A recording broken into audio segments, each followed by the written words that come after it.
Hello, I'm Richard Hosnote, and I'm your host for the Wisdom Inspired Life podcast and this YouTube channel. Welcome back. As you may have discovered, I'm trying to help people who have an interest in living more of a wisdom inspired life to do exactly that with the free content and resources available on this channel.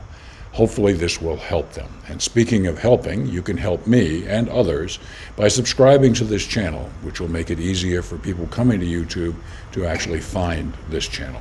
Thank you in advance for your help. I do try to let you know that there are playlists on the channel. One of them is the Advanced Wisdom playlist, and as it suggests, it is the highest level wisdom shared in the episode, so you may want to check that out. This particular episode is part of the Ageless Wisdom series and playlist. And the Ageless Wisdom is actually 24 volumes, the highest esoteric volume from an enlightened Tibetan master, Zhao Ku, who's currently part of the spiritual hierarchy for this planet. He transmitted these 24 volumes and more than 10,000 pages via mental telepathy to Alice Bailey, who lived in the United States, including near Monterey, California. For this particular set of episodes, I'm using a compendium volume put together by somebody who's very deep in the Ageless Wisdom called Ponder on This. And so if you're interested in a faster overview of what the entire Ageless Wisdom is about, you may want to get it. Last time I checked, there were a few books left on Amazon, so you may want to check it out. Okay.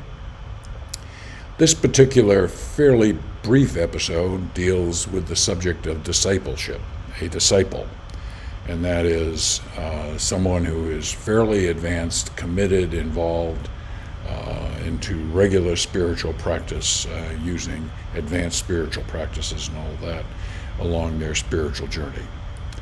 So, quoting from the Ageless Wisdom, the occult law, which is the highest spiritual law, holds good in discipleship as in initiation. And the man goes forward blindly. He hopes, but he does not know. He expects that it may be so, but no tangible assurance is given for a study of himself and requirements. He arrives at the conclusion that perhaps he's reached the status of accepted disciple. Okay? Now, discipleship is something that is not common in even a lot of the spiritual teachings and everything, but when you get to a certain point along your spiritual journey, it's getting to be the primary focus of your life, as it is for me. And you may think about it in terms of, am I a disciple? Or you just may say, hey, am I a little bit further along on this spiritual journey, and how important is that? And will the universe give me a signal? Well, he comes to the conclusion perhaps he's reached the status of an accepted disciple, but you don't get a message saying, a stamp of approval, bing, you're an accepted disciple. It doesn't quite happen that way.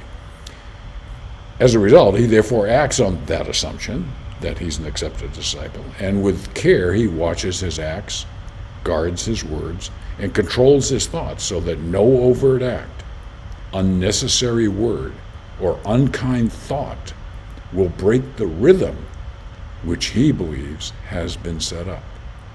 Okay? And that's probably a good assumption. He acts therefore on that assumption that he is an accepted disciple. And you'll kind of know this, a deep inner knowing. Okay?